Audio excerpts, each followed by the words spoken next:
अम्मा बाद फ़ाऊज़ु बिल्लाहि मिनश्शैतानिर्रजीम बिस्मिल्लाहिर्रहमानिर्रहीम क़ाल अन्नबिय्यु सल्लल्लाहु अलैहि वसल्लम अल्लाहुम्मा अश्कु इलैका ज़अफ़ क़ुव्वती व क़िल्लत हीलती व हवानी अलन्नास सदक़ नबियुल्लाहि सल्लल्लाहु अलैहि वसल्लम. எல்லாம் வல்ல அல்லாஹுவின் அன்பும் மேலான கருணையும் நமக்கெல்லாம் வந்து சேரட்டுமாக.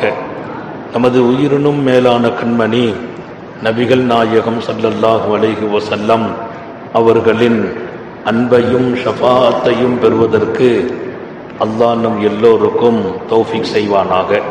வல்ல ரஹ்மான் நமக்கும் நம்முடைய பெற்றோர், மனைவி, மக்கள், குடும்பத்தார் யாவருக்கும் உயிர் உள்ள வரையிலும் உடல் சுகத்தை நசீபாக்கி தருவானாக.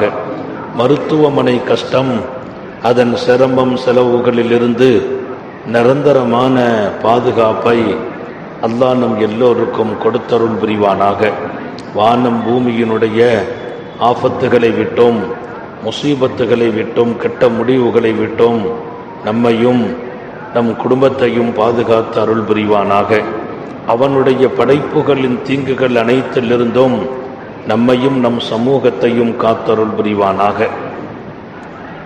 அல்லாஹுவின் மகத்தான பேரருள், பரக்கத்து நிறைந்த ரமலானுடைய காலத்தை அல்லாஹ் நாம் சந்திக்க தௌஃபீக் செய்திருக்கிறான்.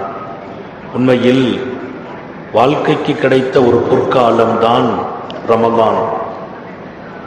இந்த காலத்தை பொற்காலமாக ஆக்குவதற்கும் அவன்தான் தௌஃபீக் செய்ய வேண்டும். இது ஒரு பொற்காலம். பொற்காலமாக ஆக்கணும்னா அல்லாஹ்வுடைய கருணை வேணும். அவன் தௌஃபீக் செய்தால்தான் ரமலான பிரயோஜனமாக ஆக்க முடியும். அல்லாஹ் நமக்கு அதற்கும் தௌஃபீக் செய்வானாக. ரமலான் எந்த வகையிலும் கஷ்டமும் இருக்கக்கூடாது. யாருடைய துவாவோ ரொம்ப லேசாக இருக்குது, வெயில் குறைஞ்சி நேற்று மதியத்திலிருந்து கொஞ்சம் குளுமையாக பூமியை எல்லாம் ஆக்கியிருக்கிறான். இதே குளுமை தொடர்வதற்கும் தௌஃபீக் செய்வானாக. கொஞ்சம் ராகத்தா இருக்குது இல்லையா, வெளியில போகிறதுக்கு வர்றதுக்கு.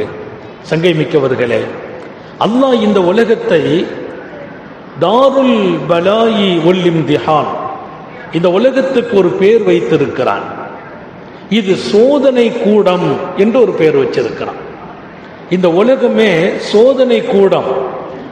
இங்கே அடிக்கடி சோதனைகள் வந்து கொண்டேதான் இருக்கும். சோதனை வருவதற்கு மனிதர்களில் இவர்கள் அவர்கள் என்ற வித்தியாசம் இல்லை. இதில் உயர்ந்தவர்களும் சோதிக்கப்படுகிறார்கள், ரொம்ப ரொம்ப அடிமட்டத்தில் இருப்பவர்களும் சோதிக்கப்படுவார்கள், வசதி வாய்ப்பு உடையவர்களும் சோதிக்கப்படுவார்கள், ஏழைகளும். இன்னொரு பக்கம் நபிமார்களும் சோதிக்கப்படுவார்கள், அவனுடைய நேசர்களும் சோதிக்கப்படுவார்கள். இங்கே சோதனை என்பதற்கு, அதை நிகழ்த்துவதற்கு மனிதர்களை பார்த்துலாம் அல்லாஹ் வைக்கிறது இல்லை. ஏன்னா இந்த உலகமே தாருல் பலா, சோதனை களம், சோதனை நிகழ்த்தப்படுகிற இடம். இந்த சோதனைகளை ஏன் நடத்துறான் அல்லாஹ்? உலகத்தில் சோதனை பல வகையில் நடக்கும். சில பேர்களுக்கு அல்லாஹு தஆலா குடும்பத்தில் சில சில இழப்புகளை கொடுத்து சோதிக்கிறான். இழப்புகள், உயிர் இழப்புகள் ஏற்படுகிறது, நிம்மதி இழப்புகள் ஏற்படுகிறது, பொருளாதார இழப்புகள் ஏற்படுகிறது. இப்படி இழப்புகளை கொடுத்து அல்லாஹ் சோதிப்பதுண்டு. இதுலையும் அல்லாஹ் மனிதர்களை பார்க்கறது இல்லை. அவன் யாரை நினைச்சாலும் அந்த சோதனைக்கு உட்படுத்துகிறான். சில குடும்பங்கள் அடிக்கடி மௌத்து நடந்துகிட்டே இருக்கும், எதிர்பாராத மௌத்துகள், திடீர்னு விபத்துக்கள் நடந்துகிட்டே இருக்கும். திடீர்னு அவர்களுடைய குடும்பத்தில் சில வகையான மன உளைச்சல்கள் ஏற்பட்டுக்கிட்டே இருக்கும். சில குடும்பத்தில் பார்த்தீங்கன்னா வியாபாரத்தில் அடிக்கு மேலே அடி வீழும், பொருளாதாரத்தில் நஷ்டத்துக்கு மேலே நஷ்டம். பையங்க வெளிநாட்டிலிருந்து அவங்க ஒழுங்கான முறையில் வரக்கூடிய ஹதியாக்களை அனுப்புறது இல்லை, அங்கே சில டைட் ஏற்படும். பொருளாதார ரீதியாக அடிக்கு மேல் அடி சில பேருக்கு விழுந்துகிட்டே இருக்குது. நீங்க நல்லா கவனிக்கணும், ஒவ்வொன்றுக்கும் உள்ள ரீசன், ஏன், காரணம். அடுத்து ஏன் அப்படி நடத்தினான் அல்லாஹ், என்ன தீர்வு, தீர்வு வேணும் இல்லையா? அப்ப சில பேருக்கு பொருளாதார ரீதியாக அடிக்கு மேல அடி வேணும். இன்னும் சில பேர்கள் அல்லாஹ் மன ரீதியாக சோதிப்பான். எல்லாம் வரும், நிம்மதி இருக்காது. பணத்துக்கெல்லாம் பஞ்சம் இல்லை, ஆனால் நிம்மதி இல்லை. வியாபாரம் பறக்கத்தான் நடக்குது, வெளிநாட்டில் பிள்ளைங்க சம்பாதிக்கிறாங்க, மனைவி எல்லாம் இருக்கிறாங்க, குடும்பம் எல்லாம் இருக்குது, ஏதோ ஒரு நிம்மதியை காணாக்கி இருக்கிறார். மனசுல சந்தோஷம் இல்லை. கோடிக்கணக்கில் சொத்து இருந்தும் சந்தோஷம் இல்லை. இன்னொரு பக்கம் தன்னுடைய பிள்ளைகள், அவங்கள்ட்டையும் சந்தோஷம் இல்லை. மனைவி, அவங்கள்ட்டையும் மகிழ்ச்சி இல்லை. அல்லாஹ் அப்படியும் சோதிப்பான். எல்லாத்தையும் கொடுத்துடுறது, மகிழ்ச்சியை எடுத்துடுறது. அல்லாஹ் நம்ம எல்லாரையும் பாதுகாப்பானாக. காசை கொடுத்து, செல்வாக்கை கொடுத்து, செழிப்பை கொடுத்து சந்தோஷத்தை கட் பண்ணிடுறது. ஆனா எல்லாம் வந்த நோக்கமே சந்தோஷம் தானே. காசு இருந்தா, பணம் இருந்தா, நிம்மதி வேணுமே, மகிழ்ச்சி வேணுமே, மகிழ்ச்சி எடுத்துடுறோம். நம்ம எந்த வகையில நம்ம இருக்கிறோம் பாருங்க. பணத்தை பிடிப்பான் சில பேர்களிடத்தில், வாழ்க்கையிலே பறக்கத்தே இருக்காது. சில பேர்கள் குடும்பங்கள்ல உயிரிழப்புகள் ஏற்படும், நோய்கள் பரவி கொண்டிருக்கும். சில பேர்களுக்கு ரெண்டையும் கொடுப்பான், காசையும் கொடுப்பான், பிள்ளைகளையும் கொடுப்பான், எல்லாம் இருக்கும், மகிழ்ச்சி காணாமல் போயிடும். சந்தோஷங்களை வீட்டில் இருக்காது, பிள்ளைகிட்ட இருக்காது, மனைவிட்ட இருக்காது. எப்ப பார்த்தாலும் ஒரு வகையான மனக்கவலையும் போராட்டமும், எதையாவது ஒன்று நினைச்சு கஷ்டப்பட்டுக்கிட்டே இருப்பார். அவருடைய ஒரு போன்ல பல ஆயிரத்தை சம்பாதிச்சிருவார், ஆனா மனசு ரிலாக்ஸ் இருக்காது. அல்லாஹ் சொன்னான், இப்படியெல்லாம் நாம் சோதிக்கிறோம். எல்லா வகையிலும் இந்த உலகம் சோதனை களம்தான். இந்த சோதனையை நாம் நடத்துகிறோம். நடத்துவதற்கு பெரிய காரணம்னா ஒண்ணும் இல்லை. நாம் சோதனை நடத்துவது நம்முடைய நடைமுறை. அந்த சோதனையிலிருந்து உங்களை நீங்கள் தற்காத்துக் கொள்வதற்கு நீங்கள் தான் பொறுப்பு என்கிறான் அல்லாஹ். சோதனை அவன் நடத்திடுவான், எல்லாருக்கும் நடத்திடுவான். சில பேர்ட்ட நிம்மதி எடுத்துருவான், சில பேர்ட்ட காசு எடுத்துடுறான், சில பேர்ட்ட உயிரை பறிச்சிடுறான். ஆனா நீங்கள் அதுல இருந்து உங்களை தற்காத்துக்கிறோம். எப்படி? சோதனைகள் வருகிற போதெல்லாம் அல்லாஹ் விரும்புவது அவனிடத்துல போய் அதை சொல்லணும். இந்த பிரச்சனையை சொல்றது ஷிகாயத்து இலம்பாங்க, அல்லாஹ்ட்ட போய் சொல்றது.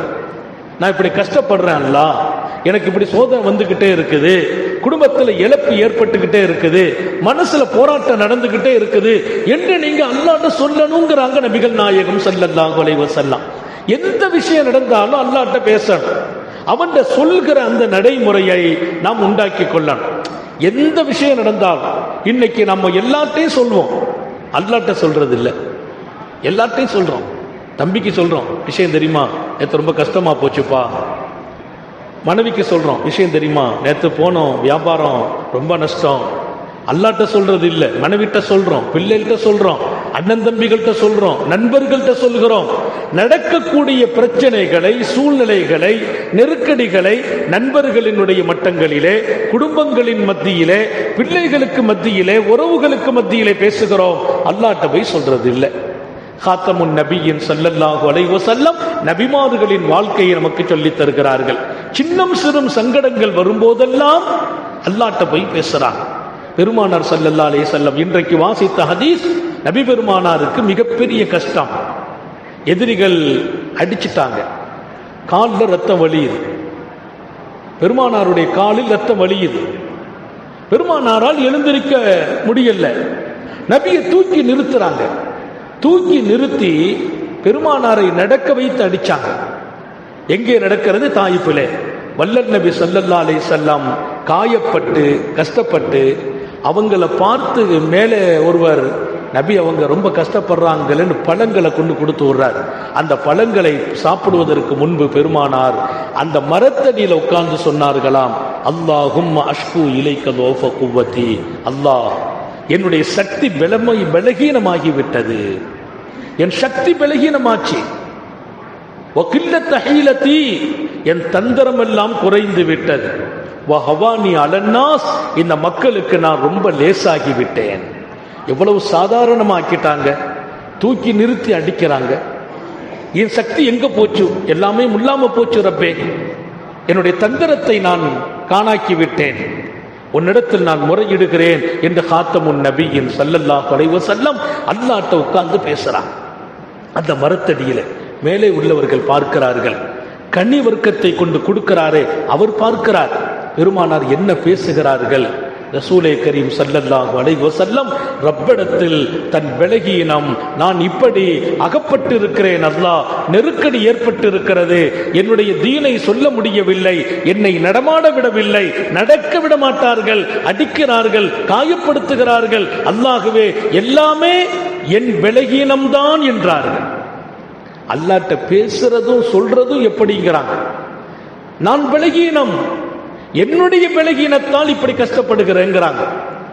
ஏன் என்ன இப்படி அடிச்சேன்னு கேட்கல, நான் நபித்துவத்தை தானே சொல்ல வந்தேன், அல்லாஹ் சொல்லல. நீ சொன்ன தீன போய் சொல்ல போயிருக்கிறேன், எனக்கு கஷ்டம் தந்து விட்டார்களே என்று சொல்லல. அல்லாஹ் என் சக்தி பலகீனமாகி போச்சு. இங்கே காத்தமுன் நபியின் 2 பாடத்தை நடத்துகிறார்கள். ஒன்று, வாழ்க்கையிலே கஷ்டம் வர்ற போது அந்த கஷ்டத்தை அல்லாஹ்ட்ட தான் சொல்லணும். அல்லாஹ்ட்ட சொல்ற போது என்னுடைய காரணமாகத்தான் கஷ்டம்னு சொல்லணும். ஏன் என்ன கஷ்டப்படுத்துறேன்னு கேட்கக்கூடாது, நான் என்ன தப்பு பண்ணிட்டேன்னு கேட்கக்கூடாது, நான் ஏன் இப்படிப்பட்ட நிலைக்கு ஆளானேன்னு கேட்கக்கூடாது. நான் தப்பான ஆளு, ரப்பே நீ கஷ்டத்தை தருகிறாய், இந்த கஷ்டத்தை எடுத்துருன்னு கேட்கணும். எங்கிட்ட இருக்கிற குறைய தான் அல்லாஹ்ட்ட சொல்ல வேண்டும் என்பதை வல்லல் நபி ஸல்லல்லாஹு அலைஹி வஸல்லம் அஷ்கு இலைக்க லோஃப குவதி, என் சக்தி பலகீனமாய் போயிட்டு அடிக்கிறாங்க, நான் ஓடலாம், நான் தாங்கலாம், முடியல, எங்கிட்ட பலகீனம் இருக்குதுங்கிறாங்க ஸல்லல்லாஹு அலைஹி வஸல்லம். எவ்வளவு பெரிய சக்தி உடையவங்க! 100 சொர்க்கத்தினுடைய வாலிபர்களின் சக்தி எனக்கு உண்டுன்னு சொன்னாங்க. 100 சொர்க்கத்தின் இளைஞர்கள் சக்தி. 100 சொர்க்கத்தின் இளைஞர்கள்னா என்னன்னு தெரியுதா? ஒரு சொர்க்கத்துடைய இளைஞரை குறித்து சொன்னாங்க. நம்ம சொர்க்கத்துக்கு போயிட்டோம் வைங்கள, சொர்க்கத்தில் வாலிபருடைய சக்தி இங்கே வாழ்கிற 100 இளைஞரின் சக்திங்கிறாங்க. ஒரு சொர்க்கத்தினுடைய வாலிபர், இங்கே 100 இளைஞர்கள். எங்கே 100 இளைஞர்கள்? துன்யாவில் வாழ்ற 100 பேர். நம்ம 100 பேர் சேர்ந்தா சொர்க்கத்தில் ஒரு வாலிபர். என் பெருமான் சொர்க்கத்திலே உள்ள 100 வாலிபருடைய சக்தி எனக்கு இருக்குதுங்கிறாங்க. அப்ப எவ்வளவு பேர் ஆச்சு? 100 பெருங்க ஆச்சியா. அசல்த்து பயான் மட்டும் செய்துட்டே இருங்க, இந்த கேள்வி கேட்கிற வழியை வச்சுக்கிடாது. கேள்வி கேட்டா செட் ஆகாது. சுவனத்தினுடைய ஒரு இளைஞர் நம்முடைய இளைஞர்களில் 100 பேருக்கு சமம். எனக்கு 100 சொர்க்கத்து இளைஞர்களுடைய சக்திங்கிறாங்க. அவ்வளவு சக்தி உள்ள அண்ணலார் வார்த்தை பாருங்க, என் சக்தி பலகீனமா போயிட்டு அல்லாஹ்ட்ட போய் உன்னுடைய புனிதமிக்க மார்க்கத்தை சொல்ல வந்த இடத்திலா என்னை அடிக்கிறான் என்று கேட்கல. ஏன் சக்தி பலகீனம் கற்றுக் கொடுக்கிறார்கள். துன்பங்கள் வருகிற போது நம்முடைய காரணத்தால் வருகிறது. நம்ம ஏதோ தப்பு பண்ணி இருக்கிறோம், நம்ம ஏதோ சரி இருக்கிறோம். இது ஒரு சோதனை நிறைந்த உலகம். சோதிக்காம அல்லாஹ் யாரையும் விடுறது இல்லை. சோதிச்ச காரணத்தினால நான் கேவலமான ஆளும் இல்லை, சோதிச்சதால் நான் பாவியும் அல்ல. சோதனை எனக்கு நடந்து விட்டதால் நான் மக்களை விட்டு ஒதுங்க வேண்டிய ஆளும் இல்லை. இன்னைக்கு எல்லாம் அப்படிதானே. ஏதாவது ஒருத்தருக்கு மாத்தி மாத்தி சோதனை வந்தா எல்லாருக்கும் பார்வை தப்பா விழுது. சில பேர் படுக்கையில கிடந்துடுறாங்க, 2 வருஷம் 3 வருஷம் படுக்கையில கிடக்குறாங்க. பார்த்திருக்கலாம், உடம்பு சரியில்லாம படுத்துருவாங்க, நடக்க முடியாம. நம்ம நினைக்கிறோம், சார் என்ன பாவம் செய்தாரோ, கடையில கிடக்கிறாரு. நம்ம வீட்டில் வந்து மக்கள் பார்த்தால் நம்ம கஷ்டமா இருக்குது. 2-3 வருஷமா கடையில கிடக்கிறாரு. நபிகள் நாயகம் சொன்னாங்க, அவர் கிடையிலே கிடக்கிறார் என்பதல்ல, அவரை சோதிக்கிறான் அல்லாஹ். அந்த சோதனைக்கு பின்னால் அவர் பரிசுத்தமாக பாவம் மன்னிக்கப்பட்டவராக சொர்க்கவாசியாக மௌத்தாகிறார். படுக்கையில விழுந்ததால் அவர் கேவலமான ஆள் இல்ல. இம்ரான் இப்னு ஹுசைன் மாபெரிய மனிதர். அவர் 30 வருஷமா படுக்கையில் இருந்தார்.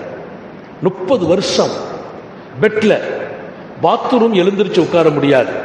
கீழே கட்டிலை ஓட்டை இட்டு கீழே பாத்திரம் வச்சிருப்பாங்க, கட்டில ஓட்டை போட்டிருப்பாங்க, கீழே பக்கெட் இருக்கும். அந்த பக்கெட்ல அவர்களுக்கு மோஷன் போற போது அது கீழே விழும். அந்த குடும்பத்தார்கள் துடைத்து கழுகி விடுவார்கள். தூக்கி கூட வைக்க முடியாது. 30 ஆண்டுகள் அவர்களை சந்திக்க மக்கள் வரும்போதெல்லாம் அவங்க சொல்வாங்க, யாரையும் உள்ளே அனுப்பாதீர்கள், யாரையும் உள்ளே அனுப்பாதீர்கள். ஏன் என்று கேட்டபோது, அல்லாஹ்வின் மலக்குகள் எனக்கு வாழ்த்து சொல்லிக் கொண்டிருக்கிறார்கள். அல்லாஹ்வின் மலக்குகள் எனக்கு வாழ்த்து சொல்கிறார்கள். 30 ஆண்டுகள் அல்லாஹ் படுக்கையில் போட்டான். கட்டிலே துவாரமிட்டு அவர்களுடைய கழிவுகள் போய்க் கொண்டிருக்கிற நிலை. இப்படிப்பட்ட சோதனை அல்லாஹ் அவர்களுக்கு கொடுத்தான். ஆனால் ஒரு கனவொழுது கூட ரப்ப அவங்க மறக்கவில்லை என்பதை தாண்டி அவங்க சொன்ன வார்த்தை, என்னை சாலிஹீன்கள் வந்து சந்திக்கிறார்கள், மலக்குகள் சந்திக்கிறார்கள். அதனால ஒருத்தர் ரொம்ப சோதனைக்கு ஆளாயிட்டாரு, படுக்கையில கிடக்கிறாரு, முடியாம போயிட்டாரு, கஷ்டப்படுறாரு, என்ன பாவம் செய்தாரோ என்று நம்ம சொல்லிட்டோம்னா நம்ம பாவி ஆயிடுவோம். படுக்கையில் இருக்கிறவங்க பரிசுத்தமாயிடுவாங்க. அல்லாஹ்வுடைய சுன்னத் அது. நீங்க படுக்கையில கிடக்கிறவங்க பூரா தொழுகை இல்லாதவங்க கிடக்கிறாங்க நினைக்கிறீங்களா? 5 வேளை தொழுகிறாங்க, ஜமாத்தோடு தொழுகிறாங்க, நிறைய சதக்கா செய்யறாங்க, நிறைய நல்ல அமல் செய்தாங்க, நிறைய குடும்பத்தோடு ஒத்து போனாங்க, அவங்க படுத்துட்டாங்க. நிறைய ஆலிம்கள் படுக்கையில்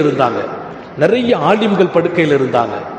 நான் சொன்னேன், இம்ரான் இப்னு ஹுசைன் மிகப்பெரிய இறை நேசர், அல்லாஹுவின் ரசூலின் தொடர்புக்குரியவர், படுக்கையிலே இருக்கிறார். நம்ம பார்வையை சரியாக்கணும். இந்த உலகம் சோதனை இடம். அல்லாஹ் சோதிப்பதற்கு பாவிகளை மட்டும்லாம் எடுக்கிறது இல்ல, நல்ல மனிதர்களையும் சோதிக்கிறான். அதனால நம்முடைய குடும்பத்தில் ஒரு நிம்மதி போயிட்டுன்னா நம்ம என்ன பாவம் செய்தோம் அப்படிங்கிற சிந்தனை வரணும். அதை தாண்டி அல்லாஹ் சோதிக்கிறான். அல்லாஹ்ட்ட முறையிடணும். அந்த சோதனை குறித்து ரப்பிடத்திலே முறையிடும் வாழ்க்கை என்பது ரொம்ப புனிதமானது. சில நேரங்கள்ல சோதனையின் போது சில திக்ருகள், சலவாத்துகள், துவாக்கள் இருக்குது. அதை ஓதிட்டா அல்லாஹ் நீக்கிடுவான். ஒரு அழகான செய்தியை நான் இங்கே சொல்ல வேண்டும். அல்லாமா நஹாவந்தி ரஹ்மத்துல்லாஹி அலைஹி அவர்கள் அலி அக்பர் நஹாவந்தி மார்ஜுன் நுபுவான்னு ஒரு கிதாபில் ஒரு செய்தி எழுதுகிறார். மார்ஜுன் நுபுவாவில் ஒரு செய்தி. கப்பல்ல பயணம் செய்யறாங்க. அல்லாமா அலி அக்பர் நஹாவந்தி கப்பல் பயணங்கிறதுல நீங்க பாத்தீங்கன்னா பல நாட்கள் கப்பல்ல போகணும். முன்னாலாம் ஹஜ்ஜி கப்பல்ல போவோம். கப்பல்ல போற காலத்தில எல்லாம் 17 நாள் 20 நாள் அப்படி நீண்ட காலங்கள் கப்பல் பயணம். ஒரு நாள் கப்பல் நடுக்கடலிலே அலை மோதுகிறது, கடுமையான காற்று. அப்ப கொஞ்சம் கப்பலை என்ன பண்ணிடுவாங்கன்னா நிப்பாட்டிடுவாங்க.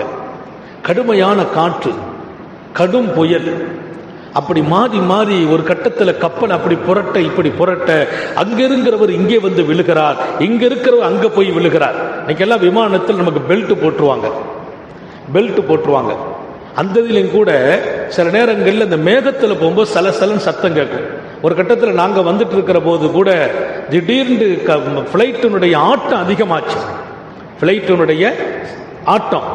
அப்போ உடனே அலௌன்ஸ் பண்ணாங்க, எல்லாரும் இருக்கையில் அமருங்க, யாரும் எழுந்திருக்க வேண்டாம் அப்படின்னு அலௌன்ஸ் பண்ணாங்க. கொஞ்ச நேரம் கழிச்சு இன்னும் சத்தம் கடுமையாக அப்படியே விமானம் அப்படி ஆட எல்லாருக்கும் பயம் வந்துட்டு. அப்போ அலௌன்ஸ் பண்ணாங்க, எல்லாரும் கடவுள்கிட்ட பிரார்த்தனை செய்யுங்க. இருக்கிற ஒவ்வொருத்தங்களுடைய முகத்திலையும் மௌத்தை தான் பார்த்தோம். மௌத்துடைய பயம். எவ்வளவு செழிப்போடு பல சூழல் மக்கள் வர்றாங்க, பல வகை மக்கள் வெளிநாட்டிலிருந்து வசதியோடு சம்பாதிச்சுட்டு 3 வருஷம் மனைவியை பார்க்கணும், பிள்ளைகளை பார்க்கணும், கல்யாணம் முடிக்கணும், கல்யாண பத்திரிகையோடு வர்றாரு. அங்க முதலாளிகிட்ட காட்டிட்டு அந்த பத்திரிகையோடு ஊருக்கு வந்துகிட்டு இருக்கிறார். இப்படி ஆசை கனவுகளில் வரக்கூடிய அந்த நேரம், அந்த பிளைட் கொஞ்சம் வேகமாக அப்படி இப்படிமா காற்றில இருந்த போது 2-3 தடவை ஒரு கட்டத்தில் சொல்லிட்டாங்க, எல்லாரும் பிரார்த்தனை பண்ணுங்க, யாரும் பயப்பட வேண்டாம். ஆனா பயப்பட வேண்டாம் சொன்னா என் பக்கத்தில் இருக்கிறவர் என் கையை அப்படி பிடிக்கிறார். நானும் அவர் கையை பிடிச்சேன், சொன்னேன் ஒன்றும் பயப்பட வேண்டாம், அல்லாஹ்வுடைய நாட்டம் நடக்கும். என்ன பண்ண முடியும்? நான் களிமாவும் ஓதிக்கிட்டேன், களிமா சொல்லிக்கிட்டேன். என்ன நடக்குமோ அதுக்கு மேல ஒன்றும் பண்ண முடியாது, அல்லாஹ்வுடைய முடிவு. வீட்டில் தகவல் கொடுக்க முடியுமா? இப்போ போனே திறக்கக்கூடாது, ஓப்பன் பண்ண முடியாது, யாருக்கும் செய்திலாம் சொல்ல முடியாது, அல்லாஹ்ட்ட தான் பேசணும். இப்பதான் பெருமானார் சொன்னாங்க, துன்பத்தின் போது, நெருக்கடியின் போது அல்லாஹ்வின் பக்கமே தவிர இப்ப நான் கான்டாக்ட் யார்ட்டையும் பண்ண முடியாது. உடனே உட்கார்ந்து சலவாத்துகளை ஓதணும், திக்ர ஓதணும். அவங்கவுங்க தெரிஞ்ச அவங்கவுங்களுடைய தெய்வங்களை வணங்குறாங்க. நாம திக்ரு சலவாத்து அல்லாஹ்ட்ட சொன்ன ரப்பே, ஒரு இன்பமான சூழ்நிலை உன்னை எதிர்பார்த்து போறாங்க, அவங்கவுங்க தேவைகளை போறாங்க. அல்லாஹ் இது ஒரு சோதனை ஆக்கிடாது, எங்க ஜனாசா கண்ணியமாகணும், ஜனாசா கண்ணியமாகணும். இது ஒரு சோதனை களமாயிடக்கூடாது. ஒரு 10 நிமிஷம் 15 நிமிஷம் அதுக்கு பின்னால நார்மல் நிலை அறிவிச்சாங்க. இப்போ ஆபத்தான கட்டத்தை கடந்துட்டோம். அந்த ஆட்கள் முகத்துல வந்த மகிழ்ச்சியை பார்க்கணும். நமக்கு வழி இல்லை. அப்ப அல்லாஹ்ட்ட மட்டும்தான் பேச முடியும், அல்லாஹ்ட்ட மட்டும்தான் சொல்ல முடியும். கடவுளை தவிர யார்ட்டையும் சொல்ல முடியாது. யார்கிட்ட பேசுறது? இப்ப நமக்கு விளங்குச்சு. பெருமானார் ஸல்லல்லாஹு அலைஹி வஸல்லம் துன்பம் வரும்போது அல்லாஹ்ட்ட பேசு, உன் துன்பத்தை சொல்லு, உன் பலகீனத்தை சொல்லுன்னாங்க. இப்போ அல்லாமா நஹாவந்தி ரஹ்மத்துல்லாஹி அலைஹி, நாங்க கப்பல்ல போறோம், கப்பல் மத்தி கடல் நிப்பாட்டிட்டாங்க. அந்த காற்று அப்படி இப்படிமா அலக்கழிக்க ஒருத்தருக்கு மேல ஒருத்தர் விடுறாங்க, ஒருத்தருக்கு மேல ஒருத்தர், அலை மோதுது. கப்பல்ல அறிவிப்பு செய்துட்டாங்க, நீங்க உங்களை சேஃப்டி ஆக்கிக்கங்க, நீச்சல் தெரிஞ்சிருந்தா நல்லது, கவுந்தா நீச்சலும் இல்ல. இப்படி ஒரு நிலை. அல்லாமா நஹாவந்தி இந்த நிலைமையில கப்பல்ல இருக்கிறவங்க பூரா நிராசை ஆயிட்டாங்க. கிட்டத்தட்ட அவங்க சொன்ன வார்த்தை, ஒகது யைஸ அஹ்லுஸ் ஸஃபீனா மினல் ஹயாத், கப்பல்ல இருந்த எல்லாம் வாழ்க்கையை விட்டும் நிராசையாகி மௌத்தா நினைச்சிட்டாங்க, மௌத்தாயிடுவோம். எல்லாருக்குமே வாழ்க்கை நிராசை ஆயிட்டு. ஏன்னா அவ்வளவு பயங்கரம்.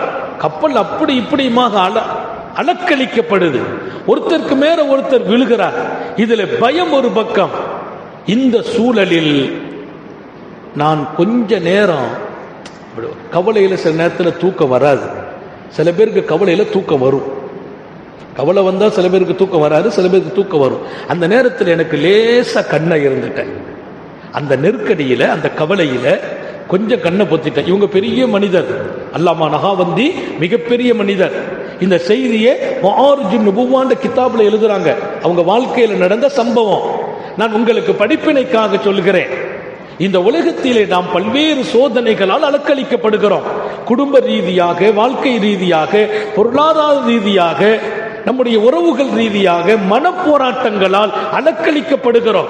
இது அல்லாஹ்வின் சுன்னத், எல்லா காலத்திலும் நடக்கும். நபிமார்களோடு அல்லாஹ் சோதித்து பார்த்திருக்கிறான், சாலிஹீன்களோடு சோதித்திருக்கிறான், நல்லவர்களை சோதித்திருக்கிறான், பாவிகளையும் சோதித்திருக்கிறான். நம்மை போல் அப்படி இப்படிமா வாழ்றவங்க, கொஞ்ச காலம் பாவம் செய்யறோம், கொஞ்ச காலம் நல்லது செய்யறோம், அப்படி இப்படி. நம்ம பாவி என்று சொல்ல முடியாது, நல்லவங்கன்னு சொல்ல முடியாது. அப்போ திடீர்னு பாவத்துக்கு போயிடுறோம், திடீர்னு நல்லதுக்கு வந்துடுறோம். நம்மையும் அல்லாஹ் சோதிக்கிறான்.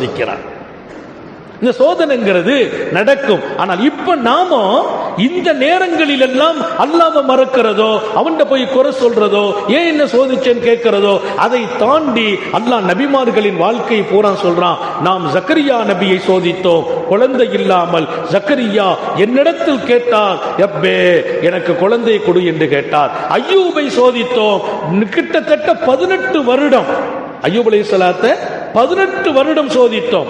உடம்பெல்லாம் கஷ்டங்களை, நோய்களை கொடுத்தோம். அந்த 18 ஆண்டுகள் சோதனையில் அவர் கேட்டார், அன்னி மஸ்ஸனியதுர், யா அல்லாஹ் நான் ரொம்ப கஷ்டப்படுகிறேன் என்று சொன்னார். இப்படி அல்லாஹ் வரிசையா நபிமார்களை, நாம் இன்னும் யூனுஸ் நபியை சோதித்தோம், மீன் வயிற்றுக்குள் கொண்டு வைத்தோம். ஃபனாதா, யூனுஸ் அப்போது நம்மை கூப்பிட்டார். ஃபில்லுலுமாத், அந்த இருள்களில் இருந்து கூப்பிட்டார். என்ன இருள்? கடலும் இருள், இரவு இருள், மீன் வயிற்றுக்குள்ளே. அல்லாஹ் இருள்கள் என்கிறான். யூனுஸ் நபி என்னை கூப்பிட்டார் இருள்களில், கடலுக்குள்ளே, கடலுக்குள்ளே, இரவு நேரத்திலே, மீனுக்குள்ளே. இன்னும் ஒரு செய்தி படித்தேன், யூனுஸ் நபியை ஒரு மீன் விழுங்கி செல்லவா, அந்த மீனை இன்னொரு மீன் விழுங்கி விட்டது. யூனுஸ் நபி ஒரு மீன் விழுங்குதுன்னா அந்த மீனை அதை விட பெரிய மீன் விழுங்கிட்டான். யூனுஸ் நபி எங்க இருக்கிறார்? இருள், பல இருள்களுக்குள்ளே. அல்லாஹ் சொன்னான், இருள்களுக்குள்ளால் இருந்து என்னை அழைத்தார். ரப்பே நீ பரிசுத்தமானவன் என்றார். நீ பரிசுத்தமானவன், நான் அநியாயக்காரன். நபி கூப்பிட்டது எப்படி பாருங்க. நான் சொன்னேன் இல்லையா, கஷ்டத்துல நம்ம குறையை தான் அல்லாஹ்ட்ட சொல்லணும், அல்லாஹ்வை வைத்து தான் பேசணும். ஏன் கஷ்டப்படுத்தின பேசக்கூடாது. நீ பரிசுத்தமானவன், லா இலாஹ இல்லா அந்த சுப்ஹானக், நீ பரிசுத்தமானவன். இன்னி குந்து மினல் ஸாலிமீன், நான் அநியாயக்காரன். அதான் அந்த கலிமா. நீ பரிசுத்தமானவன், நான் அநியாயக்காரன் என்று அவர் கூப்பிட்டார். ஃபஸ்தஜப்னா, நாம் அவருக்கு பதில் சொன்னோம், மீன் வயிற்றிலிருந்து வெளியில கொண்டுட்டோம். ஜக்கரியா நபி குழந்தை இல்லை என்று கண்ணீர் வெடித்தார். என்கிட்ட கேட்டார், கஷ்டத்தை சொன்னார், நான் குழந்தையை கொடுத்தேன், 90 வயசுக்கு பின்னால கொடுத்தேன். அய்யூப் நபி 18 வருடம் சோதித்தோம், அதுக்கு பின்னால் என்னிடத்தில் முறையிட்டார், நாம் இந்த கஷ்டத்தை நீக்கினோம். யூனுஸ் நபி இருளுக்குள்ளே இருந்து அழைத்தார், நாம் கஷ்டத்தை நீக்கினோம். மீனை விட்டு வெளியில கொண்டு போட்டோம், அதுக்கு பின்னால 100 வருஷ காலம் வாழ வைக்கிறான். பல 100 வருஷம் வாழ்றாங்க. அப்ப சோதனைகளின் போது உடைந்து விடக்கூடாது, நொறுங்கி விடக்கூடாது, வாழ்க்கையே இல்லைன்னு நினைச்சிடக்கூடாது, அவ்வளவுதான் எல்லாம் அப்படின்னு முடிவுக்கு வந்துடக்கூடாது. நான் என்ன பாவம் செய்தேன், என்ன போய் ரப்பு சோதிக்கிறான் சொல்லக்கூடாது. மாறாக அல்லாஹ் சோதிப்பான், குடும்பத்தை கொண்டு சோதிப்பான், பிள்ளைகளை கொண்டு சோதிப்பான், பேரன் பேத்திகளை கொண்டு சோதிப்பான், வியாதிகளை கொண்டு சோதிப்பான், காசுகளை எடுத்து சோதிப்பான், கொடுத்தும் சோதிப்பான், மரணங்களை நிகழ்த்தி சோதிப்பான். அப்போதெல்லாம் அல்லாஹ், நான் தப்பு பண்ணிட்டேன் அல்லாஹ், நான் பாவிதான் அல்லாஹ், நான் பலகீனமானவன் அல்லாஹ், இந்த கஷ்டத்தை ஒன்னை தவிர யார்கிட்ட சொல்றது மட்டும் சொன்னால் போதும். அவன் நீக்குவதற்கு தயார், போக்குவதற்கு தயார். அவன் போக்குவதற்கான வழி ஒன்றுதான், அவனிடத்தில் நாம் முறையிட வேண்டும் என்பதை இங்கே அழுத்தமாக பதிவு செய்து இந்த சம்பவத்தை சொல்லணும். பொருத்தமான சம்பவம். கப்பலை அலக்களிச்சிச்சு. அந்த நேரத்தில் அல்லாமா நஹாவந்தி கண் பொத்திட்டாங்க, லேசா தூங்கிட்டாங்க. தூங்கின போது காத்தமுன் நபியின் ஸல்லல்லாஹு அலைஹி வஸல்லம் அவர்கள் அவங்க கனவுல வர்றாங்க. யாருடைய கனவுல? அல்லாமா அலி அக்பர் நஹாவந்தியினுடைய கனவிலே கண்மணி முஹம்மது ரசூலுல்லாஹி ஸல்லல்லாஹு அலைஹி வஸல்லம் கனவுல வந்து நபிகள் நாயகம் ஸல்லல்லாஹு அலைஹி வஸல்லம் சொன்னாங்க, என்னப்பா எல்லாரும் கஷ்டப்படுறாங்க, எல்லாரும் நெருக்கடிக்கல இருக்கிறாங்க, மௌத்தை தவிர யாருக்கும் ஒன்னும் தெரியல. நஹாவந்தி எல்லாரிடத்திலும் எனக்கு ஸலவாத்து ஓத சொல்லுங்கள் என்றார்கள் பெருமானார். குல் யஹ்லி ஸஃபீனா ஐயுஸல்லு அலை, இந்த கப்பலில் இருப்பவர்கள் எனக்கு ஸலவாத்து சொல்ல வையுங்கள். அல்ஃப மர்ரா, 1000 தடவை எல்லாரும் ஸலவாத்து ஓத சொல்லுங்க. நாங்க யாரு? நபி பெருமான். அல்லாமா நஹாவந்தி முழிச்சிட்டாங்க. அந்த செய்தியை கேட்ட உடனே திடுக்கிட்டு விழிக்கிறாங்க. கப்பல் மோதி கொண்டிருக்கிறது, அலைகள் அலக்களிக்கிறது, இன்னொரு பக்கம் புயல் காற்று புரட்டி போடுகிறது. அடுத்த நிமிஷமா மௌத்துன்னு தெரியாது. இப்ப எல்லாரும் கூப்பிட்டு சொன்னாங்க, நீங்க எல்லாரும் ஸலவாத்து ஓதுங்க, இன்ஷா அல்லாஹ் நம்ம காப்பாற்றப்படுவோம். நாங்க அந்த மக்கள் இப்ப என்ன சொன்னாலும் கேட்பாங்க. எல்லாரும் ஸலவாத்து ஆரம்பிச்சாங்க. நபிய கனவுன்னு பார்த்தெல்லாம் சொல்லல, எல்லாரும் ஸலவாத்து ஓதுங்கப்பா, பாதுகாக்கப்படுவோம். ஏன்னா இவங்க பெரிய மனிதர், ஒரு பெரிய ஞானி, அப்படியே கட்டுப்பட்டாங்க. ஸலவாத்து ஓதுனாங்க. அவங்க சொல்றாங்க, கிட்டத்தட்ட ஒலம் நத்திம், அவங்க சொன்னாங்க பாத ஸலாஸமியாத்தி மர்ரா, 300 தடவை கூட ஓதி முடிக்கவில்லை. ஹத்தா சக்கனத்து ரீ, காற்று அமைதியானது, புயல் காற்று அமைதியானது, கப்பலுடைய ஆட்டம் நின்றது, அலைகளின் மோதல் குறைந்தது. அல்லாவின் அருளால் நஜௌனா, நாங்கள் அத்தனை பேரும் பாதுகாக்கப்பட்டோம்.